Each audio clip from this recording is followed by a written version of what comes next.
उत्तर प्रदेश के सीतापुर में दैनिक जागरण के पत्रकार राघवेंद्र वाजपेयी बहुत ईमानदार थे। लगातार वो वहां पे भ्रष्टाचार उजागर कर रहे थे, इसलिए मार्च में उनकी हत्या कर दी गई थी। हत्या की साजिश किया था विकास राठौर, निर्मल सिंह और असलम गाजी ने, क्योंकि वहां अवैध काम करते थे, अवैध कारोबार कर रहे थे और उसको लगातार राघवेंद्र वाजपेयी अखबार में लिख रहे थे। हत्या किया था संजय तिवारी उर्फ शकील, राजू तिवारी उर्फ रिजवान। अब आप नाम सुन के आश्चर्य कर रहे होंगे कि तिवारी है तो ये शकील कैसे हो गया और रिजवान कैसे हो गया। ये संजय तिवारी और राजू तिवारी दोनों सगे भाई थे। इनके पिताजी ब्राह्मण थे, तिवारी थे, इनकी माता मुस्लिम थी, इसलिए जो बच्चे पैदा हुए उनका नाम शकील और रिजवान हो गया। सामान्यतः यहाँ हमारे देश में पत्नी का सरनेम नहीं चलता, पति का सरनेम चलता है, लेकिन चूंकि यहाँ पे माँ इनकी मुस्लिम थी, इसलिए पिता को मजबूर होके, तिवारी जी को मजबूर होके बच्चों का नाम शकील और रिजवान रखना पड़ा। बात केवल ये नहीं है, बात ये है कि क्या भ्रष्टाचार का अखबार में, भ्रष्टाचार के बारे में अखबार में लिखना, अगर हत्या हो जाएगी लिखने पे तो कौन पत्रकारिता करेगा, किसकी इतनी हिम्मत पड़ेगी। और ये जो कुछ हुआ है, जो राजू तिवारी की हत्या हुई है, जो राघवेंद्र वाजपेयी की हत्या हुई है, इसके लिए केवल और केवल सरकार और सुप्रीम कोर्ट जिम्मेदार है। मैं इसलिए कह रहा हूं सरकार और सुप्रीम कोर्ट जिम्मेदार है क्योंकि जो संजय और शकील था, इसके खिलाफ सीतापुर, लखीमपुर, हरदोई, नोएडा में 25 मुकदमे दर्ज थे।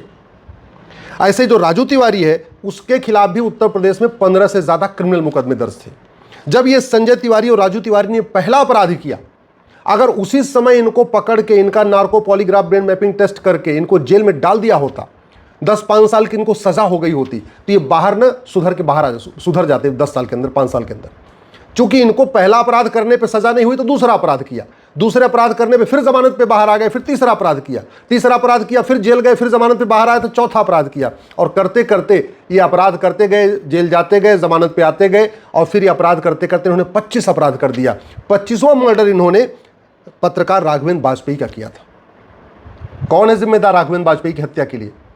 मेरा मानना है पत्रकार राघवेंद्र वाजपेयी की हत्या के लिए सरकार और सुप्रीम कोर्ट जिम्मेदार है, जिसने कभी आज तक न संसद में जस्टिस विद इन ईयर के ऊपर चर्चा हुई, न विधानसभा में जस्टिस विद इन ईयर के ऊपर चर्चा हुई, न सुप्रीम कोर्ट में जस्टिस विद इन ईयर के ऊपर चर्चा हुई।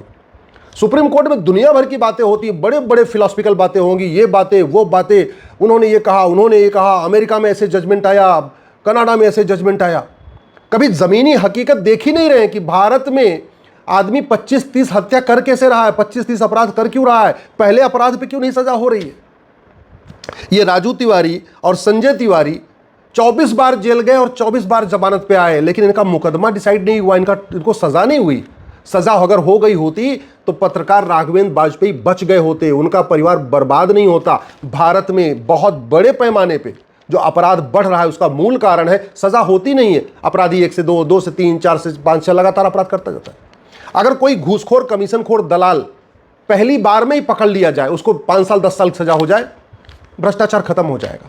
अगर पहली बार में ही किसी जमाखोर, मिलावटखोर, कालाबाजारी करने वाले को, मुनाफाखोर को पकड़ के उसको 10 साल के लिए जेल में डाल दिया जाए, मैं गारंटी के साथ कहता हूं जमाखोरी, मिलावटखोरी, कालाबाजारी, मुनाफाखोरी बंद हो जाएगी। अगर किसी ने ड्रग स्मगलिंग किया, किसी ने ह्यूमन ट्रैफिकिंग किया, चाहे नशे का कारोबार किया या किसी मानव तस्करी किया या गोल्ड स्मगलिंग किया या हथियारों का कारोबार किया, पहले अपराध में ही पकड़ के उसको 6 महीने, साल भर के अंदर सजा हो जाए, वो दोबारा अपराध करेगा नहीं, क्योंकि जब 10 साल जेल में रहेगा दिमाग ठिकाने आ जाएगा, बाहर निकलेगा, साधु बन के निकलेगा। अगर पहला अपराध करने पे ही सजा मिलना शुरू हो जाए, हवाला कारोबार बंद हो जाएगा, काला धन बंद हो जाएगा, भ्रष्टाचार खत्म हो जाएगा।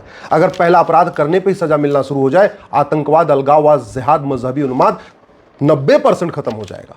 अगर पहली बार अपराध करने पर सजा हो जाए, माओवाद, नक्सलवाद खत्म हो जाएगा। अगर पहली बार अपराध करने पर सजा हो जाए, जस्टिस विद इन ईयर हो जाए, 1 साल के अंदर मुकदमे का फैसला हो जाए, तो लव जिहाद और लैंड जिहाद की घटनाएं खत्म हो जाएंगी। ये इसलिए चल रही है, एक बार अपराध किया 20-30 साल मुकदमा चलेगा, इस 20-30 साल जब तक मुकदमा चलता है तब तक वो 20 अपराध और कर लेता है। और चूंकि अपराध तो पैसे आ रहे, लव जिहाद करने भी पैसे आ रहा है, लैंड जिहाद में भी पैसा आ रहा है, तो पैसे के लिए कारोबार करता जा रहा है। और न संसद पे इस पर चर्चा हो रही है, न सुप्रीम कोर्ट में चर्चा हो रही है, न विधानसभा में चर्चा हो रही है। अगर जस्टिस विद इन ईयर हो जाए, जो लोग घुसपैठियों की मदद करते हैं, आधार बनाते हैं, राशन कार्ड बनाते हैं, ड्राइविंग लाइसेंस बनाते हैं, बर्थ सर्टिफिकेट बनाते हैं, वोटर ID बनाते हैं, अगर इनको पहली बार ही फर्जी डॉक्यूमेंट बनाने पे सजा मिल जाए, मैं गारंटी के साथ कहता हूं NRC की जरूरत नहीं पड़ेगी, सारे घुसपैठी अपने आप भाग जाएंगे। अगर 6 महीने, साल भर के अंदर सजा हो जाए, मिशनरी और जिहादी जो धर्मांतरण करा रहे हैं, ये धर्मांतरण कराना भूल जाएंगे, छोड़ देंगे।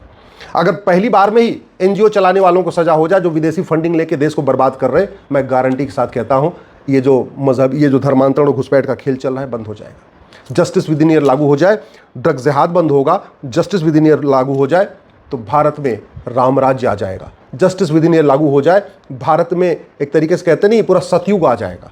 जापान में सतयुग है क्योंकि वहां शिक्षा में संस्कार है, कानून का खौफ है। सिंगापुर में सतयुग है, राम राज्य है सिंगापुर में, क्यों? शिक्षा में संस्कार है, कानून का खौफ है।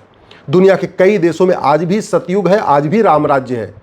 वहां सब ठीक से रहते हैं, किसी की जरूरत नहीं होती अपराध करने की, क्योंकि कानून का खौफ है। और बाकी तो छोड़िए, जितना अपराध दिल्ली में है इतना दुबई में नहीं है, जितना अपराध भारत में है उतना अरब में नहीं है, कुवैत में नहीं है, बहरीन में नहीं है। क्यों? कानून का खौफ है। हमारे यहाँ इतने जासूस पैदा होते हैं, पहली बार ही अगर जासूसी करने पे पकड़ के उसको 10-20 साल सजा दे दिया जाए, दोबारा कोई जासूसी करने के बारे में 100 बार सोचेगा। कितने लोग गद्दारी करते हैं, देशद्रोह करते हैं, अपमानजनक बातें करते रहते हैं, अगर उनको पहली बार में 10-20 साल सजा हो जाए उनकी हिम्मत नहीं पड़ेगी। कितने लोग झूठी बातें करते हैं, झूठे वादे करते हैं, झूठे आरोप प्रत्यारोप करते हैं, सब कुछ झूठा झूठा करते रहते हैं। अगर झूठ बोलना गंभीर अपराध हो जाए, झूठ पकड़ने के लिए नार्को पॉलीग्राफ ब्रेन मैपिंग कानून बना दिया जाए, समाज में शांति आ जाएगी। इसलिए मैं कहता हूं, अगर वास्तव में बाबा साहब अंबेडकर और वीर सावरकर जी का सपना साकार करना है तो education reform, election reform, police reform, judicial reform करना पड़ेगा। अगर हमें गुरु गोलवलकर जी का, पूज्य डॉक्टर हेडगेवार जी का सपना साकार करना है तो हमें education reform, police reform, judicial reform, administrative reform और इलेक्शन रिफॉर्म करना होगा। नियम कानूनों को बदलना होगा, तब जाके रुकेगा, ऐसे नहीं रुकेगा। कितनी भी हम कोशिश कर लें, कितनी भी बातें कर लें, कितना भी सेमिनार कर लें, कितनी भी और चर्चा कर लें, कोई सांसद बन जाए, कोई विधायक बन जाए, कोई मंत्री बन जाए, कोई मुख्यमंत्री बन जाए, जब तक सिस्टम नहीं बदलेगा, शिक्षा में संस्कार नहीं होगा, कानून का खौफ नहीं होगा, तब तक लोगों की हत्या होती रहेगी। और इस पूरे सिस्टम में परेशान कौन हो रहा है? ईमानदार आदमी परेशान हो रहा है। कोई भी माफिया परेशान नहीं हो रहा है। भू माफियाओं की बल्ले बल्ले है, शराब माफियाओं की बल्ले बल्ले है, ड्रग स्मगलर की बल्ले बल्ले है। वो तो चाहते हैं कि मुकदमा 20-30 साल चले, और चल रहा है। जो पीड़ित होता है वो चाहता है जल्दी मुकदमे का फैसला हो। जो प्रताड़ित करने वाला होता है, चाहे वो माफिया है, चाहे अपराधी है, चाहे वो घूसखोर है, कमीशन खोर है, वो चाहता है मुकदमा लंबा चले, और लंबा चल रहा है। बलात्कारी चाहता है मुकदमा लंबा चले, और पीड़िता चाहती मुकदमा जल्दी खत्म हो, और मुकदमा लंबा चल रहा है। इसका मतलब ये हमारी न्यायिक व्यवस्था बलात्कारी के पक्ष में है।